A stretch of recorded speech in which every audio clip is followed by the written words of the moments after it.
मंडळी, एकादशी आणि दुप्पट खाशी अशी म्हण आपल्याकडे प्रचलित आहे, सगळ्यांना माहीत असेल. तर ही म्हण प्रत्यक्षात यावी यासाठी आणि खवय्यांच्या जिभेचे चोचले पुरण्यासाठी आज आपण मस्त कुरकुरीत असे साबुदाणा वडे कसे बनवायचे ते पाहणार आहोत. खरं तर हिंदू धर्मामध्ये एकादशीच्या व्रताला खूप महत्त्व असतं.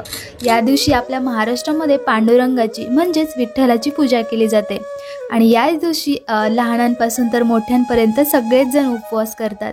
वरतून छान कुरकुरीत आणि आतमधून अगदी मऊ असे साबुदाणा वडे कसे बनवायचे ते आज आपण पाहतोय. तर नक्की या पद्धतीने करा, अजिबात तेलकट होत नाही. तर रेसिपी पाहण्या अगोदर चॅनलला जर नवीन असाल तर सबस्क्राईब करायला विसरू नका. वेळ न घालवता सुरुवात करूयात. तर या इथे मी साबुदाणा जो आहे तो भिजवून घेतला आहे. रात्रभर मी भिजत ठेवला होता. जर तुम्ही दिवसा करणार असाल तर एक 7 ते 8 तासभर पाण्यामध्ये भिजत ठेवायचा आणि असं त्याच्यामध्ये पाणी राहिलं नाही पाहिजे. हे पाहू शकता या पद्धतीने असे व्यवस्थित भिजले पाहिजे. तर भिजताना म्हणजे भिजत घालताना काय करायचं, स्वच्छ तांदूळ धुवून घ्यायचे आणि त्याच्यावरती 1 इंच पाणी घालायचं, म्हणजे छान भिजले जातात आणि जास्त पाणी पण राहत नाही त्यामध्ये. हे पाहू शकता या पद्धतीने भिजवून घ्यायचं तांदूळ. तर त्यामध्ये आता इथे मी हिरवी मिरची जी आहे ती मिक्सरमधून बारीक करून घेतलेली आहे. तर ती त्याच्यामध्ये घालायचे. तुमच्या आवडीनुसार तुम्ही तिखट घेऊ शकता. तर याच्यामध्ये आता 2 बटाटे उकडलेले मी घालणार आहे. तर बटाटे पण छान उकडून द्यायचे आणि असं हाताने मॅश करून घालायचं किंवा तुम्ही किसून पण घालू शकता. तर 2 बटाटे मी याच्यामध्ये कुस्करून घालते. आता यामध्ये आपल्याला काय करायचे, शेंगदाण्याचं कूट घालायचं 1 वाटी भरून. तर शेंगदाण्याचा कूट पण खूप जास्त बारीक नाही ठेवायचं आहे, म्हणजे थोडंसं जाडसर ठेवायचं, म्हणजे जेणेकरून आपण वडा खातो तेव्हा खूप छान लागतात दाताखाली. चवीनुसार मीठ घालायचं आणि हे आता हाताने चांगलं मिक्स करून घ्यायचं. तर तुम्ही प्रमाण किती करताय त्यावर तुम्ही सगळे इंग्रेडियंट्स घेऊ शकता. तर मी लहानपणीचा किस्सा सांगणार आहे तुम्हाला रेसिपी चालू असताना, त्यामुळे शेवटपर्यंत व्हिडिओ नक्की पहा. तर हे पाहू शकता या पद्धतीने आपलं तयार झालं पाहिजे. असे वडे बांधता आले पाहिजे आपल्याला. तर आपण आता थोडंसं हाताला तेल किंवा पाणी लावायचं, जेणेकरून ते चिकटणार नाही हाताला. आणि असं वड्याचा आकार तुमच्या आवडीनुसार तुम्ही छोटा किंवा मोठा करू शकता. हे गोल करायचं आणि असं हाताने चपटं करून घ्यायचं. थोडंसं खूप जास्त पातळ नाही करायचं आणि खूप जास्त जाडसर नाही करायचं. छान असा फुगला गेला पाहिजे. आणि आपल्याला सोडा वगैरे काही घातलेलं नाही, त्यामुळे आपला तेलकट अजिबात होणार नाही. सोडा अजिबात घालायचं नाही, तरी पण छान फुगतात ते. तर या पद्धतीने आपण सगळे बांधून घेऊयात.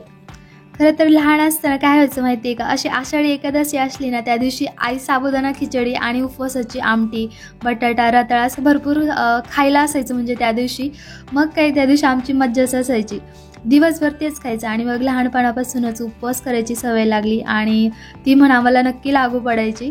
तुमच्या कोणाच्या बाबतीत असं झालं असेल तर मला कमेंट करून नक्की सांगा. तर इथे कढईमध्ये तेल तापत ठेवलं होतं आणि तापलं की नाही ते चेक करण्यासाठी इथे मी थोडंसं वड्याचं पीठ घातलं. तर ते छान म्हणजे काढलं मी बाजूला आता. आणि नंतर आपल्याला छान तेल खूप जास्त असं मस्त गरम झालेलं पाहिजे, जेणेकरून आपले वडे जे आहेत ते तेलकट होणार नाहीत.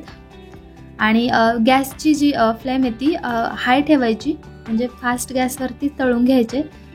तर असं छानपैकी आपल्याला डीप फ्राय करून घ्यायचं आहे दोन्ही साईडनी पण.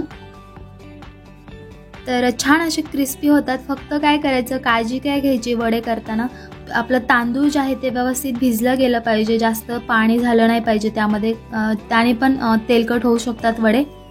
तर आपण दोन्ही साईडनी पण छानपैकी ते चांगलं डीप फ्राय करून घेतलेलं आहे, पाहू शकता. आणि छान असा कलर बदललेला आहे त्याचा. आणि मी तुम्हाला दाखवणार आहे किती कुरकुरीत झालेत आणि आतमधून पण किती सॉफ्ट झालेत ते. तर या पद्धतीने आपण सगळे वडे तळून घेऊयात. तर अजून एक टिप सांगते तुम्हाला की म्हणजे साबुदाणा भिजवताना तर भिजवायचात व्यवस्थित, पण काय करायचं, वडे तळताना आपण तेल जे आहे ते चांगलं कडकडीत गरम करून घ्यायचं आपल्याला. म्हणजे तेव्हा त्याने पण कधी कधी वडे तेलकट होतात जर नॉर्मल टेम्परेचर असेल तर. तर इथे आपले सगळे वडे जे आहेत ते तळून झालेले आहेत आणि मी तुम्हाला दाखवणार आहे किती क्रिस्पी झालेत ते. आणि वड्यांचा आकार पण छान आला आहे, मस्त असे टम्म फुगलेत.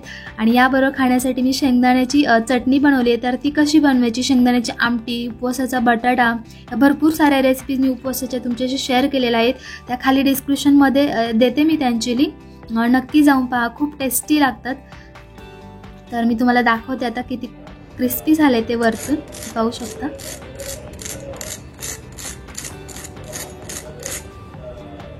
आणि आतमधून पण खूप छान असे सॉफ्ट झालेत ते पण मी तुम्हाला, आणि अजिबात तेलकट नाही झाले, पाहू शकता तुम्ही, हे पाहू शकता किती छान झालेत. आणि या शेंगदाण्याच्या चटणी बरोबर खूप म्हणजे खूप छान लागतात. तर तुम्ही दह्याबरोबर पण खाऊ शकता, पण त्याहीपेक्षा याच्याबरोबर खूप छान लागतं. आणि चटणी बनवायला ही अजिबात वेळ लागत नाही, 1 मिनिटात म्हटलं तरी तयार होते. तर मस्त आपण सर्व करूया. तर तुम्हाला ही रेसिपी आवडली असेल तर नक्की लाईक, शेअर, सबस्क्राईब करा आपल्या चॅनलला, आणि नक्की या एकादशीला ट्राय करा. कशी झाली कमेंट्समध्ये मला नक्की कळवा. पुन्हा भेटूया असंच एका छान रेसिपीसोबत. तोपर्यंत रामकृष्ण हरी.